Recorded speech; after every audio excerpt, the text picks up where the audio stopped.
right, everybody, it is 2:02, so we want to make the best of everyone's time. We do want to welcome you to the GuilfordWorks Business V Series. My name is Melissa Smith. I am a business services consultant with the GuilfordWorks. Really, the main purpose of our V Series is a way for us to connect with subject matter experts to our employer base and to our partners. We saw this was the most efficient way for us to still connect with our employers and our partners virtually to speak on different needs that affect us. This specific topic of cybersecurity has been an extremely hot topic because this is, and I know Therese said it doesn't feel like normal, but this is kind of how we're now having to operate with having this new virtual way of engaging with our staff and engaging with our partners and providing all these different types of services. So we wanted to make sure that we created a space and had a subject matter expert to speak on different tips to really just equip our teams on cybersecurity. Very excited. We do have with us today Mr. Rob Clement. Ron is the president of CyberQuest Digital, which is a cybersecurity consulting firm. He is a United States Air Force vet with over 25 years of diversified industry experience. So how we kind of made the connection with Ron before joining RTriad. RTriad is an employer that we actually are working with. And we have Clyde on the line from RTriad. They are a local IT business that focuses on cloud-based solutions for companies. So we were able to kind of network and make these types of connections. So we learned that Ron would be a wonderful subject matter expert to speak on cybersecurity. He is an instructor. He has a wealth of experience, but he has developed and delivered various cybersecurity classes for corporate and defense clients worldwide, and he has instructed the CISSP and GICSP boot camps for security professionals. So I think we are in very capable hands with having Mr. Clement as our subject matter expert today to speak to us on cybersecurity and just protecting ourselves as we venture in this new virtual world. Just a few housekeeping tips. We do have our chat feature. So if you do have any questions or anything throughout the presentation, we do ask that you just drop it in the chat. We are going to allow for some time after our presentation to have some questions. But if you have some that you want to place in our chat feature, please feel free to place it there. And also, as you know, we've been on various chats in our own time. Just be sure just to put your microphones on mute, just so we don't get any type of outside noise. This is going to be a recorded session, so we will send it out. So if you want to share this with any of your other partners or staff, we do strongly encourage it. So at this time, I'm going to hand it over to you, Ron, and to share with us on cybersecurity. So thank you so much. Let's welcome everyone. All right, thank you. Thank you for that introduction. Matter of fact, I was listening to it, and it was starting to make me tired, all the work that I had done. Started bringing back memories, right? Yes, I work in cybersecurity every day and have for quite a long time. And I've worked in many facets of cybersecurity, so I'm glad to be here today to share some things with you. A lot of things seem very complicated, but they're really not, to help protect yourself. And now under in this situation we're in with COVID and working from home, it's presented a lot of challenges, especially from a cybersecurity standpoint. Some companies were already in place to have workers work remotely, so they had some things in place. Others did not. And just out of necessity, they had to allow their employees to work from home. And, so that left a lot of openings, a lot of weaknesses, or a lot of what we call vulnerabilities for anomalous actors, we call them, or hackers, to take advantage. Okay, so we're gonna talk a little bit about that. Feel free to ask questions, or if you like, we can have a short discussion afterwards. Somebody Somebody needs to go on mute, maybe? Yeah, I think this isn't a good resume, and I don't think this person you could please go on mute. Please will contact them. Okay, thank you so much. I'm so sorry. Go ahead. That's all right. Let's rock and roll here. So yeah, we heard all about my intro. So just to kind of level set things, 94% of malware is delivered by email. Malware is the bad stuff, the things that can cause harm, okay? And I bring this up because this is very important. This is where the first step for hackers to get in. This is the way they get in 94% of the time. By sending an email that looks attractive, what we call a phishing email, someone clicks on a link and it's game over. So this is very, very important to focus on what we call phishing, which falls under a category of what we call social engineering. Okay. And this is part of a course that I normally do. So some of the slides I'll just kind of skip through and just talk to you. So remote computing, which might end up being the way of the world. So we have to be prepared for it. Okay. Again, I mentioned some companies were ready for this. Like me, I've worked from home for at least the last 10 years. So my company, that's part of what we do. So I have a company-owned computer at home. That's huge, because when you have a company-owned computer, then the company has all its controls on the computer. So the company knows what type of computer it's dealing with. It has the antivirus that's up to date, and it has all the various controls in place. But when you're working from a home computer, the company has no idea what type of security protection your home computer might have. Okay, so that's a big one. Okay, so it all depends. Are you using a company computer? So let's keep that in mind. I'm just going to move ahead here. So with COVID-19, okay, so people are working remotely that didn't work remotely before. So there's several things we're dealing with here. We're dealing with not only the equipment that might not have the right security controls in place, but we're also dealing with the mindset of the people. The mindset of the people, they're not in the office, and the office affords them a lot of the controls. There's locks on the doors, people can't get in, various things are already in place. But now you're home, it's a whole different environment, it's a whole different mindset, okay, as far as keeping data confidential and so forth. So that's something that we're dealing with here. So from a business standpoint, the security of your systems when you have remote workers, coming in via what we call remote access. Even before COVID-19, remote access was the most vulnerable thing that a company can do. So all of the security controls are around people that are logging in remotely. You have what we call multi-factor authentication. You have things called a virtual private network, which then secures the line between the home computer and the company. Those are controls that are in place, okay? And there's lots of others. So now you have people working from home, and you might not have these things in place. Well, these are the things that need to be in place so that you can ensure security of your corporate data, okay? So a virtual private network, number one, that secures the connection between the remote employee's computer and the server that they're connecting to in the office, okay? System monitoring needs to be in place. So the actions of these people logging in has to be monitored so that you know that if something is, not right, if somebody tries to log in and it's taking them, 10 times of, failing to log in, that means they're trying different passwords. They're trying to break in. So the logging has to be in place that will alert you of this anomalous behavior.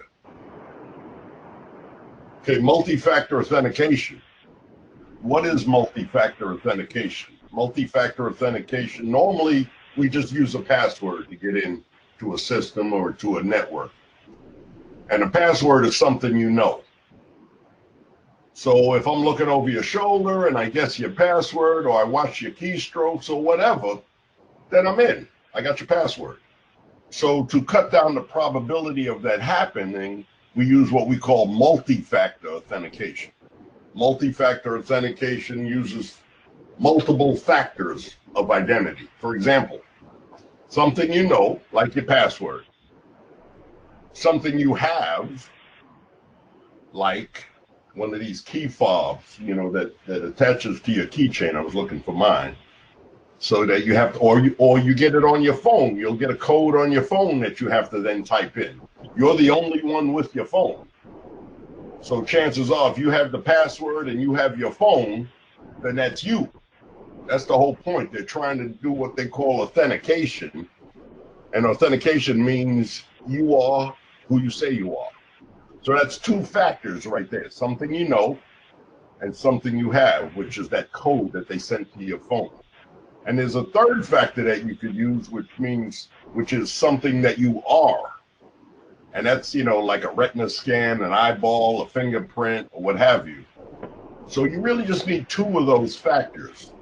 Okay, any two out of three makes it a little bit more difficult for someone to get in. They can steal your password, but they're not going to have your phone. Chances are, right? So they won't be able to get in. That's multi-factor authentication. And then your machine should be configured properly with firewalls. Firewalls limit the type of connections that you can have, limit the type of data that can go in or out. Okay, and then anti-malware, which is generally antivirus, which can pick up anomalous software on your computer. And then they have what they call intrusion prevention. Intrusion prevention. Because I've been blasted right there. Somebody needs to go on mute, please. Please put your phone on mute. So intrusion prevention is software that generally knows what an attack might look like from a packet standpoint going across the line, and it'll see that pattern, and it'll alert you or it'll stop that traffic. That's intrusion prevention software. So these are some basic things that need to be in place for securing your IT systems to allow for a secure remote workforce. Okay, you have to test the remote access capacity. Okay, most companies their network is not designed for 100% of their employees to come in remotely. You know, they might be designed where maybe a handful of employees can work from home, but the capacity of their systems is not there. So that's something to keep in mind. Okay, to increase that capacity. Maybe it's the lines coming into the company. And to ensure what we call continuity of operations, or COOP, or business continuity plans, are up to date. Business continuity, as opposed to disaster recovery, you might have heard of. Business continuity is when you have an incident or an event of any type that affects the business. How do you keep the business process going so that you can make money, generally, or keep the business process going? That's what business continuity is.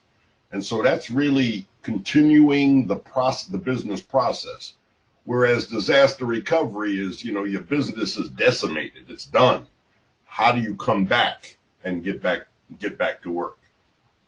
So when an incident happens that maybe locks up some of your servers or steals some of your data or what have you, how do you overcome that and keep the business process running?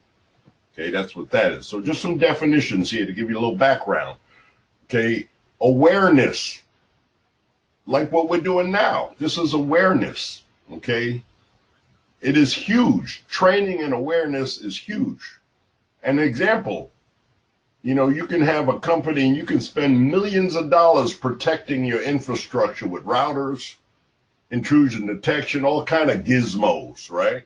And all it takes is for one employee to click on a link in an email that didn't know any better, and all of that equipment was for naught. It served no purpose. Okay, that's what we call insider threat. So if the employee has the knowledge to look closely at that email and look who it came from and recognize that it's a phishing email and it really didn't come from PayPal or it really didn't come from Bank of America or the US government, and not click on the link. That takes training and awareness, and that can save your entire business. Okay, again, you can have all the equipment around it in the world. All it takes is for one email to be clicked on. Okay, and then incident response plans have to, A, be in place. What do you do in the event of an incident?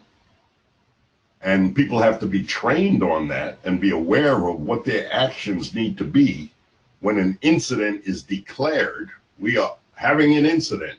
So now this department does this department does that. We invoke this. We switch over to that server. We do this, that, the other. That's based on the plan. Okay, so you have to have an incident response plan in place, ready to go. And believe it or not, it sounds corny, but you need to have some of these things printed out, because what if you can't get to your systems to see it? Okay, so people need to have a hard copy of them, not go to, well, let me go online and get the incident response plan. Well, our network is down, so you can't do that. Okay, that's just some hints and tips from the field, because I've seen it. Okay, so now I'm just going to briefly go through a few things, and then I'll open it up for questions. I mean, I can go on for hours. You guys don't want to be here for hours, do you? No? Yes? Maybe? Just nod. Just nod your head. That'd be fine. You can tell I've probably done this before. So I'm going to go quickly, right? So policies in place, policies and best practices. Policies are like one of the first lines of defense. If it's in a policy, employees have to follow it or they get fired, right? There's punitive things that go along with going against the policy. So we call that due diligence. First you have a policy, then you have a standard. So that's an administrative control. It doesn't really stop anything, but that's the first line of defense, is policies and practices. Okay, only use devices that were issued by the company, not your personal phone, not your personal computer. These are best practices, because as a company owner, I have no idea what's on your personal computer. You might have your kids playing on it at night, and they got, pulling down all kind of stuff that includes, anomalous software and so forth. So this way, if it's issued by the company, you know the state of security that it has. Okay, and that includes cell phones, which are like small computers nowadays.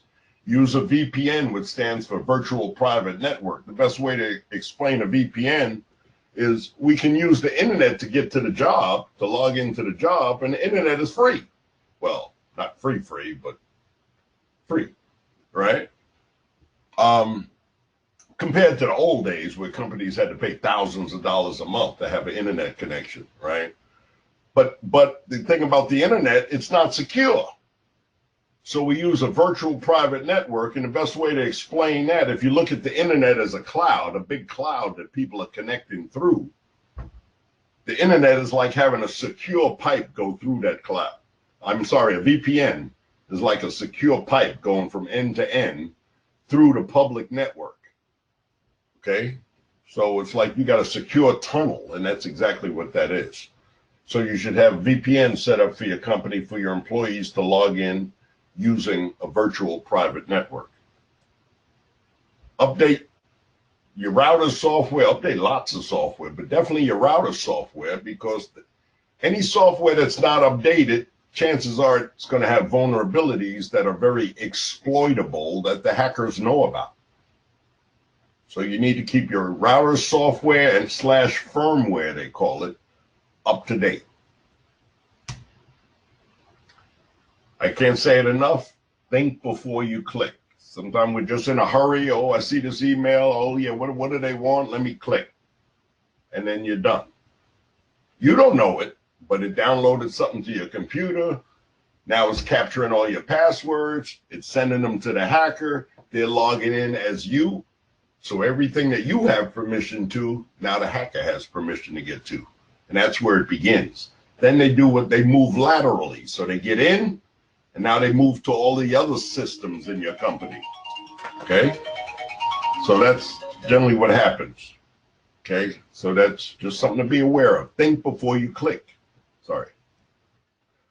Guard your devices. If you don't guard your devices, somebody can get a hold of them, USB drive, whatever it might be, phone, and they can plant things on them. I used to do this in a class that I taught where when the students went to lunch, I plant things on their computer. When they came back, I had control of their computer.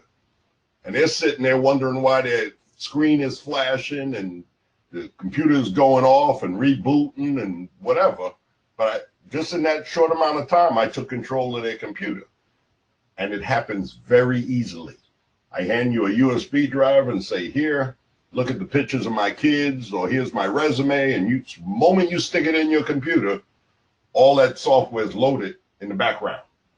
And now I can go home and I can log into your computer from my computer as the hacker and see everything you're doing, get all your passwords, keystrokes, and everything, unbeknownst to you. Okay? I'm not trying to scare you. Well, maybe a little bit. Okay? We call that fear, uncertainty, and doubt in the security world. FUD. That's true, though. It's true. I've seen all of this happen. Okay? Strong passwords. I don't have the chart now, but it shows that an 8-character password takes probably 20 times as long to break than it does for a 6 or 7-character password. So in the idea with passwords, if you don't know, all of this, everything can be broken at some point or the other. Everything, right? The point of the matter is to make it difficult enough that it's going to take so long to break that by the time you break in, the data has no value to you anymore. So it takes you 5 or 10 years to break in, then, that data is worthless to you. That's the whole point of strong passwords. It's all mathematical. With probability, you're going to get in eventually. But the more characters and to make a strong password, uppercase, lowercase, numerals, special characters, it's going to lessen the chances or increase the factor of time that it takes them to get in, up to years. Whereas, a 5 or 6 character password can take minutes or seconds to break. Of course, don't share passwords with anyone. That's pretty self-explanatory, but yet important. Via email, somebody asks you for a password or login information via email, don't do it. Somebody sends me a link of any type, even if it's like on Facebook, email, hey, Ron, I want you to check this out. And I write back, I'm a security professional. I will never click on a link in an email, ever, unless you call me on the phone and beg me to. I just sent this to you. It's me. I'll never click on a link in an email, especially if I have no idea who you are, where it came from. It won't happen. How can I teach people not to do this and then I do it myself? Right? Never. It's not that important to look at this video. It's not that important. But social engineering. Social engineering is preying on the gullibility of people. You make money, you get something free, whatever. You'll get your tax return back in 24 hours. Gullibility. That's what that is. And they want to make it attractive enough for you to click. That's all they want. Two-factor authentication, we talked about that. A lot of times, from a company standpoint, you can set it up where you can have your email encrypted between your employees and you, or just within your company totally. So that way, if someone gets a hold of an email, they can't read it. Update devices, as I mentioned before. That's patches, software updates, the latest version, antivirus software. Part of your antivirus software is your what they call signatures. which a lot of times it says, oh, update your signatures. Nah, I'm not going to worry about that. That's the most important part of antivirus. It keeps the software up to date with the latest viruses, which come out new every day. Okay, so don't ignore that. Up-to-date antivirus software, that's what that means. Unnecessary services and software. Think about it. You got all of these games and stuff on your computer or software that you never used. You downloaded, never used it. Get rid of it. That's just more probability of somebody being able to get in. Get rid of any software or any stuff you downloaded that you don't use. Or, when you buy some new software, it'll come with all the sample programs and sample templates. Get rid of them. They might have been infiltrated. Now they're on your machine. Okay, get rid of them. Factory defaults. A lot of times, like when you buy a router, you buy a Linksys router. Now the name of the router is, when you go into the configuration, it's called Linksys. You want to change that, because that, when the hacker sees that, they say, oh, I know they got a Linksys router. I got some tools right here for that. That's just one more layer. Okay, one more layer. I'm sorry if I'm going kind of quick, because like I said, I could talk about this for the rest of the day. How much time do I have?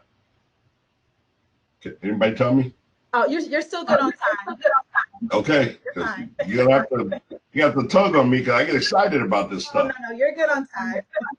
Okay, so factory default configuration, that is, I can't say how huge that is. We take it out of the box and it's already got, it's got a name, it's got a configuration. We just leave it like it is, and hackers depend on that. They really, really do. So you should go in and change your router's name to my router, your router, whatever you want to call it, but take that company name like Linksys or whatever the router company's name is, take that out. Because again, that just makes it a little bit easier for the hacker. So when the hacker gets to your computer, right, if it becomes a little difficult, they just go on to the next easy victim. Okay? Questions? A few more minutes and then we'll open up for questions. Okay, and wireless, I can go on for hours with wireless, but there's lots of little steps that I can go through about wireless, but let me just see what I got here. Yeah, I can go for hours about wireless. Like I said, this is a course that I do, and it's much longer than the time that we have.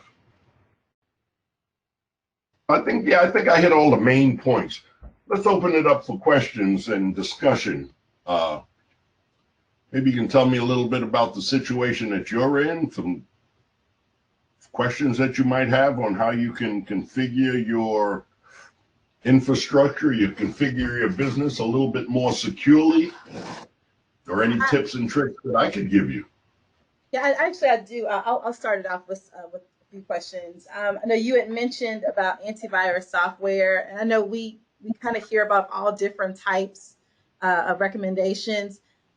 Just from your expertise, is there a specific software that you could recommend to employers to kind of help protect them? I would go with the big guys. That's what I call the big guys.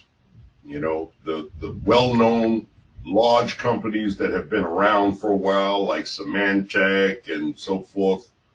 I wouldn't go with the little fly-by-night companies that you never heard of before. If you go out to, say, and I'm not picking Symantec per se, there's McAfee and there's a few other big ones. They have full sites full of security stuff. They don't just do antivirus. So security is their business, right? But the little fly-by-night, and once again, it's social engineering. Click here and get this antivirus software for free. Now, we all try to get something free, and they depend on that. Right. You don't get something for nothing. Remember that. You don't get something for nothing. So I would go with one of the big name companies. They got a little bit of history. Okay. Questions? Feel free. I've been doing this stuff. Play Stump the Instructor. All right. let's see. Anybody have any questions? I have some too, but I'll kind of open it up. Yeah, let's have them. Open it up. I'm ready. Is that Carla? Yes. Hello. Sure. How are you? I'm well, thank you. Good. Should we be concerned about dark web trolling? I'm not really sure when I get emails that say somehow I have some kind of monitoring that I didn't pay for, but some of my credit cards claim to monitor dark web activity, and so far I haven't been identified in the dark web, and I don't know exactly, is that accurate? It could be, but I wouldn't put a lot of stock in it. The dark web is where the hackers communicate. The dark web is where hackers sell credit cards. You know, you can buy a credit card number for about $100, and you can buy a full identity for about $1,000. I mean, driver's license, the credit cards, the works for about $1,000, or the dark web. And nowadays they use Bitcoin because that's not traceable, right? So if your credit card company is saying that they're monitoring the dark web, yeah, I'm not sure I really agree with that. I'm not sure. What are they doing on the dark web? Right? That sounds pretty fishy to me. And you can always find out by just contacting your credit card company. So based on what you said earlier, if someone manages to infiltrate your system, now they're capturing all your keystrokes. Correct. They've kind of spoofed your identity in a way that they're accessing everything that I can access. That's correct. How do you really know then, A, that that's happened, and then is the LifeLock going to help you at that point because they're already in? Excellent question. And, you know, this is part of what I do for a living. So it's not easy. So it really is. So, you know, hackers are let me back this up by saying hackers are very sophisticated nowadays. Once it was determined that there was money to be made in hacking, that's when organized crime started getting involved, and what we call nation states, which are other countries that want to bring the United States down, let's say. So they fund them. So they have the latest and greatest, bestest of everything, right? So the knowledge level, the equipment level, the devices, they're up there in sophistication, right? So based on what you're saying, a company's ability to monitor their systems and, you know, be able to act on the monitoring, you know, to just have monitoring and logging and stuff going and nobody ever look at it, that's crazy, right? And now they this, you know, systemically, it can, you know, pull out keywords out of logs and it can alert you, right? To have some of that type of software in place. Logging and monitoring is huge, you know, and to be able to know your organization and set some thresholds. I just got off a call talking about this, you know, so that you know what's normal and what's not normal. You know, if a few bytes of data are going out, let's say, then okay, that's kind of normal. But if, you know, for Carla, she doesn't, you know, now suddenly there's gigabytes going out of the company, that's a problem. But if you're not monitoring, you'd never know it, right? So you have to have these thresholds set for the monitoring, right? And then an alert, and then some action can be taken either automatically or, you know, automated, or somebody can respond and shut a port down or whatever it might be. Does that answer your question? Yes and no. I'm just not sure. Keep going. Okay. It's LifeLock and Norton. They've combined forces. So now what I used to rely on Norton to do, they've now kind of partnered up with LifeLock to capture people who are trying to, I guess, steal your identity for the purpose Identity theft, right? Your credit cards or your bank account. Mm-hmm. But I'm just saying, is that even worth investing in if based on your? Okay, you make an excellent point here. So, and I'm going to make one too. How about it? So two things we got here. You got proactive and you got reactive, right? So LifeLock and all of that stuff is after it happens. It ain't preventing anything. The bang for the buck is in prevention. Okay?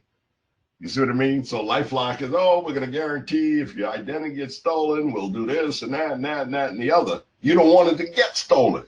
So now you go back to those policies that I mentioned for business, let's say, that you protect personally PII, personally identifiable information, which normally, credit card numbers, bank account numbers, passport, anything that can, along with your name, can personally identify you, right?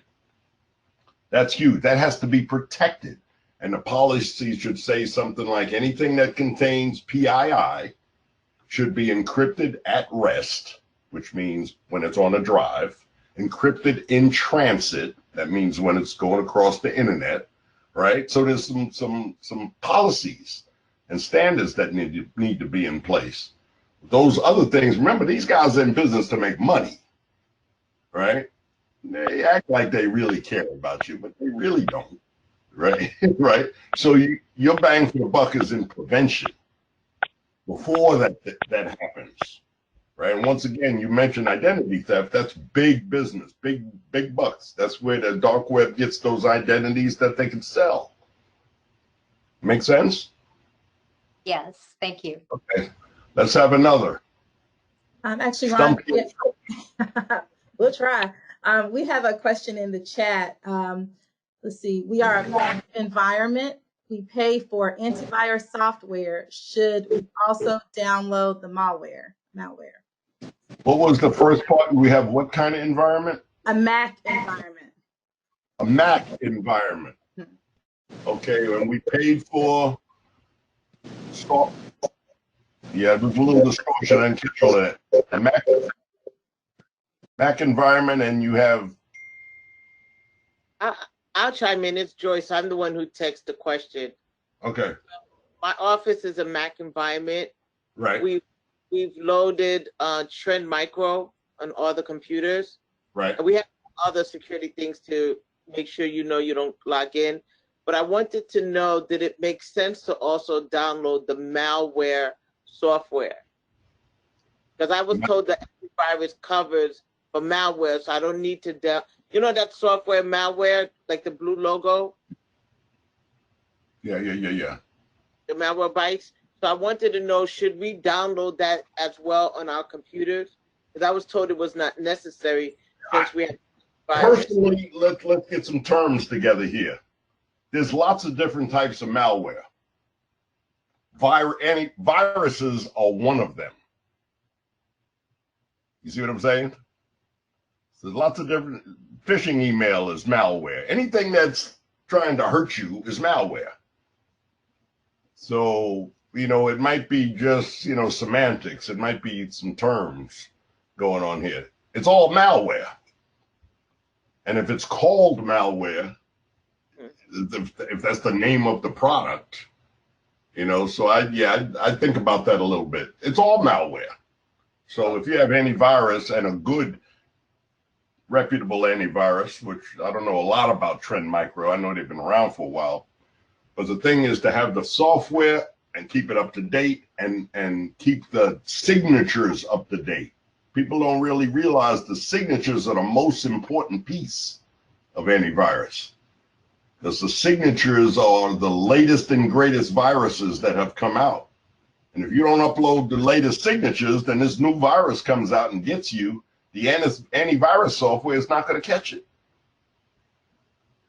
So, sometimes you got to pay a few dollars extra so you can get the signature updates every week. I don't want to spend no more money. The antivirus software is worthless without it.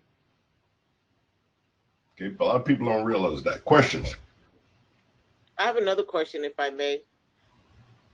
Sure. You also shared, there was a question that asked about recommended software, and I noticed that you really didn't answer that. Because I'm not in a place to recommend software for anyone. Okay. I can talk categorically. Okay. They're not paying me any money. If they were paying me some money, I'd be recommending them all day. Right? why should I recommend them for free? And I can't speak to that. I don't work with semantic or this. I don't do that for a living. You know, so the best thing, and like I do, I'll research the company, look at the size of the company, how long they've been in business, blah, blah, like you would for any other business, right? So yeah, I can't really speak to a particular product. It would be only, you know, my personal preference, right? And if something happens, I don't want you to come looking for me. No. Mm-mm. Questions? We have another. Stump the instructor. Come on now. We're going to try. Okay. We have another question in chat, Ron. Yeah, can you read it to me? Because I can't keep up with the chat. How safe are password vaults and password managers or saving passwords in contact notes? I don't like the last one. Okay. I use a password vault myself. Again, do your research. What level of encryption does the password vault software use? That's the thing you want to know. And it has to say at least AES 256, which is Advanced Encryption Standard, and it uses a 256-bit key. Okay, key. So I'm, you know, without getting into a whole lesson on encryption, the bigger the key, the stronger it is, I'll just say. So AES 256, if you're going to use a password vault, that's the biggest thing you're concerned with. Is it going to be protected? All your passwords in one place, are they going to be protected? It needs to say AES 256. 256, okay. Right.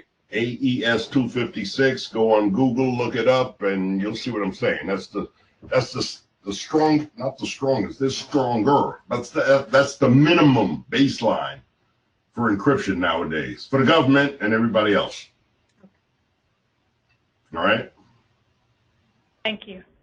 Yeah, and the last part, I would never put password contact notes. So what if I get in your system? I go straight to the contact notes. And, you know, it's like Christmas for me, right? And the little passwords that you can put on the notes, you know, a child can break them when they're asleep. So don't think that that's real strong. Okay. You know? It's serious stuff out there. It's really serious. People are starting to really get that. I can tell you some stories about companies that have lost data and gone out of business, like immediately, right? Because when the personal information of your customers, let's say, is compromised, you got lawsuits, you got class action suits, you got all of this that's going to come behind that. And, you know, you understand, it's bye-bye business. Right. So you need to put the money in up front. A lot of people don't want to invest in security because, well, you know, it doesn't add to the bottom line. You know, it's an expense. But just get hacked one time and then your business is gone. You got to make the choice. Ransomware. Yeah. I'm dealing with a huge project right now for a huge company, medical company, about ransomware. One of the latest ransomware strains that are out, one called Maze ransomware, right? And it's really nasty. Not only does it encrypt your files so you can't do any work, you know, you're frozen. You can't do anything. And then it sends you a message on its little internet portal and says, here, you know, we've encrypted all your files. You know, if you want to get back to work, you know, send us $2 million. You know, you got 5 days to think about it, or 2 days, or whatever it might be. So the latest strain of software, Maze ransomware, it exfiltrates your data first, meaning it steals your data first. Then it encrypts it. So now when you say, well, I'm not paying the ransom, then they release all the data out to the internet. They put it out, you know, and that could be people's personal information. You would get sued for the next 20 years, right? So that's pretty nasty. Not only does it encrypt and lock your company down, but it steals the information And generally it's extortion. If you don't pay us, we're putting this out on the web. And there's lots of extortion that goes on that you don't hear about, lots of it. Because companies don't want to talk about that. They're not going to say, oh, we've been extorted. You know, it happens every day. Questions? So Ron, just based on what you said about the ransomware, how come it takes so long to restore systems after you pay the ransom? Excellent. Well, you mean internally for people to get things back? Like our colleagues in Durham County had a situation, and for several weeks after they had paid the ransom, their systems were still not functioning the way that they should. So is this not an instantaneous transaction? You pay the ransom, and then shouldn't you get your system back as it was? You should, but remember, these are criminals that you're dealing with. I wouldn't say that they're probably the most honest people in the world, right? These are criminals. So again, like with previous question, the preparation is more important. So, you know, and that's where we can get into the whole thing about risk management. So you understand what the criticality of your systems are. And if it's a high criticality, then it's worth spending the money to have redundant systems. Do you do regular backups? Can you get new hardware if you can't? You know, all of those plans, that's part of it. Risk management, business continuity, disaster recovery. That fits into all of those plans, right? So that in the event that something happens, things aren't working, you have secure backups that have some level of integrity, because the backups could have been tainted before they were backed up, right? So there's some integrity checking going on with the backups. If it's a very critical system, then you're going to want to have redundancy, you know, which costs a lot of money, but that's where risk management comes in. What's the risk? You know, if I only spend $100 for this server, I don't need to spend $1 million to protect it, right? But if if it's worth $1 million in class action suits, then yeah, I'm probably going to want to protect it. I'm going to spend some money. Right? That's risk management, right? So yeah. Hey Ron. Hey Ron. Yes. Who said something? It's worth mentioning that that's some of the reason why people are looking at cloud is the contingencies are a lot less expensive. Oh yeah, cloud definitely. You know, as opposed to having a data center next door that you can store everything, it's just easy to put it in the cloud. The cloud is basically secure, okay? And now you have some redundancy right there that you can get to quickly. You might have to put in some new hard drives or something, but then you can restore your data, and the integrity of the data is there. That's the key, that it hasn't been changed or altered. Right, so you have some integrity checking going on in place, but the cloud is a good place to store data for that reason. Okay, questions? Hey Ron, is it also fair to say, to Carla's question, that restore process sometime is an internal delay to actually bring those systems back online? Absolutely. Yeah, That's kind of what I was getting. Yeah, absolutely. A lot of it is internal. So all this stuff got encrypted. And then they paid the ransom, and they're ready. And let's say the hacker gave them the code to unencrypt things, right? A lot of that trying to get things back together and configured right. A lot of it is just internal, you know, didn't have processes in place internally, you know, because it never happened before. We never had to restart and reconfigure everything. This is the first time ever. So that speaks to the lack of business continuity and business continuity testing and planning, and right, and disaster recovery planning and so forth, right? So, you know, it's kind of when it happened, when and if, not if it's going to happen, but when, right? So you got to do the planning, right? And spend the money up front to prevent. That's my big thing, is prevention as opposed to being reactive. Sometimes reactive is too late. Okay. Questions? Nobody has stumped me yet. Please. Rod, so it's worth mentioning some of the Microsoft Advanced Threat Protection, because that's exactly what it does. It starts to isolate things like when people click on bad links and things like that. So I just encourage people to look at that. And again, that's one of our mainstays in the Office 365 products and things like that, where they're isolating when somebody does something wrong so it doesn't permeate throughout your organization and get into all your servers and things like that. Right. Yeah, and to his point, advanced threat protection, that's kind of one reason why I like that 365 product, because it has so many things built in that you don't really have to think about it. Advanced threat protection is just like he said, is looking out for those things that might come, the latest and greatest, right? And what we also call emerging threats, right? Those are the ones that, let me explain it this way. So threats that have been out there for a while, there's some defenses built to, to stave them off, to ward them off, or to remediate them. What we call zero-day threats, they just came out like this minute, and you get hacked the next minute. There's nothing built for that yet, right? That's what we known as emergent threats and zero-day threats, we call it. You don't have zero time to prepare. But if you are constantly looking at, we call them advanced persistent threats, constantly looking at that, and you have some systemic things in place that are constantly looking at the advanced persistent threats, then you can kind of get prepared ahead of time. It can put some things in place. It can put some defenses and some controls in place to ward those things off before they happen. You remember, my big thing is prevention before it happens. Once it happens, you got problems. Okay, you can get back, but as you said, Carla, you have problems.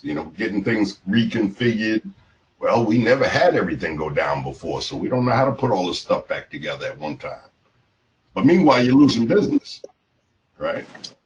Excellent. Any other questions? Clyde. Hey, Ron, how important is it to talk about postmortem and making sure you have plans that those sorts of things never happen again? I think that goes back to the administrative controls. As part of the incident response planning, which you should have an incident response, standard, and an actual incident response plan, okay, from an administrative standpoint, and then also what we call incident playbooks. So we have a playbook for ransomware. These are the things that you do if it's ransomware, and these are the people that's involved, and step-by-step everything laid out, playbook. This is the playbook if we get hit with a company-wide virus and so forth.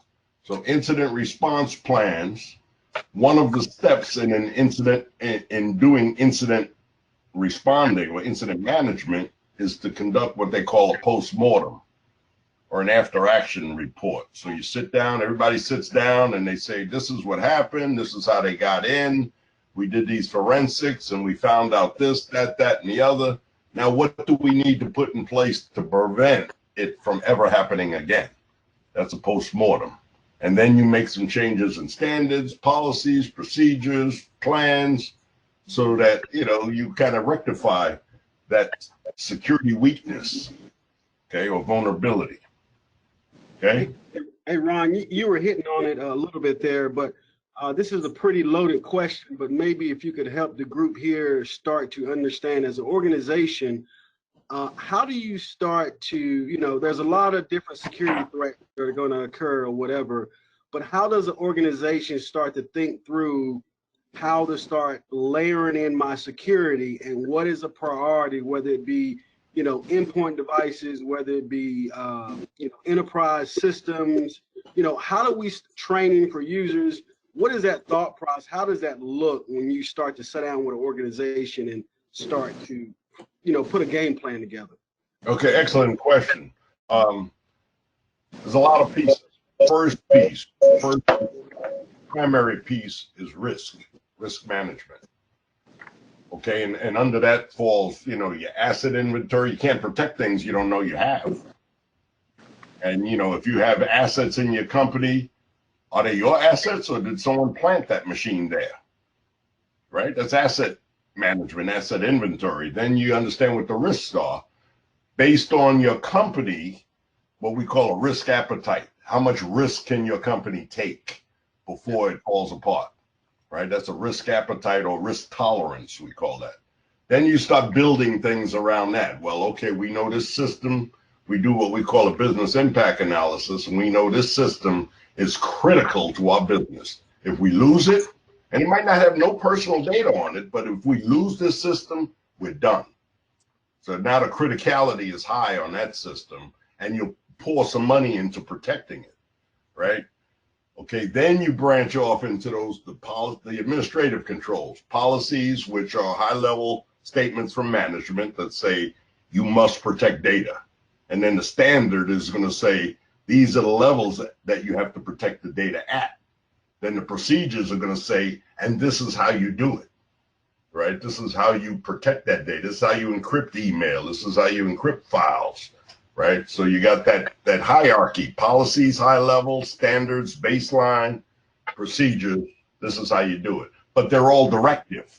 That means if you don't do it, you get fired. Okay, that's, that usually gets people's attention, right? So risk management is key. So you know what you're protecting. Then you move on to those other things like an incident response plan. That would be one of my first out of the box, because if something happens tomorrow, what am I going to do? What do I need to protect? What do I need to, these systems don't have to come back online today, but we have to get this system online. Do you know what that is? Right? So yeah, and then you go into your business continuity, disaster recovery. You get your policies in place to do password management and, and all these other things, but it's all based around what the risk is. You have a consultant or a company come in and do a risk assessment, and we look at what the current state is, and then we figure out what the target state is. Sometimes that has to do with compliance. You might have the government saying you must be at this level. So that's the target state. And then we look at the gap. And that's where the gap is where we need to fill with controls. Controls reduce the risk, right? You'll always have some risk left over, and we call that residual risk. And then you have to figure out what to do with that. Am I going to ignore it, accept it, or I'll get insurance to cover it? That's transfer the risk to someone else. I'll pay for insurance. Now if something happens, it's their problem, not mine. Okay? It's 3 o'clock. And it's 3 o'clock, by the way. Yes, I was going to stop you here. Just one quick question we did have in chat, real quick about, as we're now with we have parents that might be on the line that are preparing now for remote learning. Can you kind of give some quick tips on how maybe parents at home can prepare for this, with this now virtual learning for students, just getting their home ready? Yeah, absolutely. First comes infrastructure, and that just means, you have your internet line coming in, probably the fastest speed that you can pay for, right? Because now everybody's using it. Myself, this is my life, so I'm thinking about getting a second provider coming in, so that if one goes down, I got the other, right? But so your infrastructure, your internet line, then comes your router. Have a router set up, configured. If you don't know how to do it, find somebody that does, right? And then the machine and the controls on the machine, the antivirus, right? The intrusion detection, right? The backup, a regular backup so that if something happens, you can, get your data back, right? And then a lot of it is training, believe it or not. A lot of it is awareness. The difference between awareness is just making people aware of stuff, right? But then training, they can actually execute. And then, of course, education is like college. You do analysis and all of that, right? But at least awareness of what to do and what not to do. Like with the whole Zoom thing, there's certain controls you need to do if you're going to use Zoom. You need to lock the room and do this and do that and do the other, right? That's awareness, right? If you get these emails, phishing emails, you need to know how to recognize. That's awareness. It comes from awareness training. If you don't know, you don't know, right? But, and if you don't know, and that one click, it costs you a lot, right? Even as a student, right? So you're a student, you're at home, you click on the wrong thing, and mom or dad has all their bills and all their account numbers on that same machine, that then I don't have to tell the rest of the story. right? So yeah, it's due diligence, we call it. You know, being prudent, doing due diligence. And, you know, like me, I got to pay somebody to do my taxes. I don't have time to keep up with knowing how to do that, so I pay somebody to do it.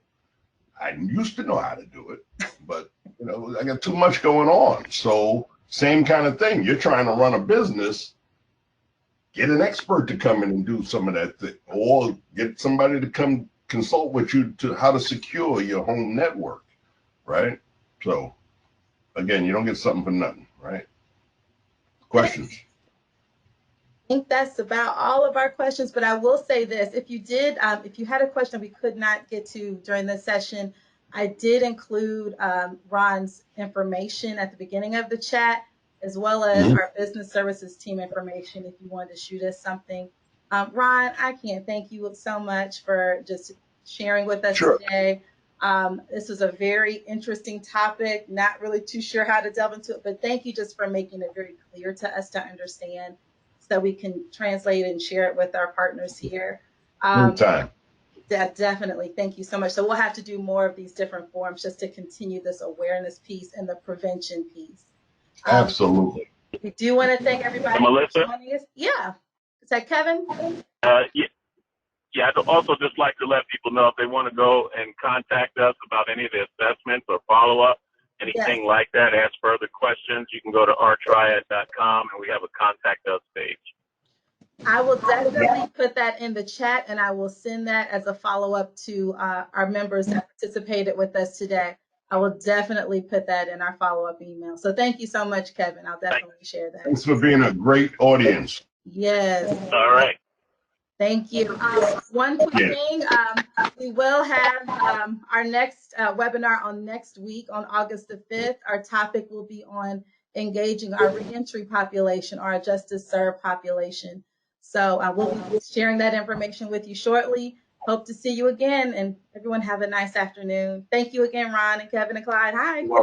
Good care. All right. See ya. Be safe out there. Be safe. All right.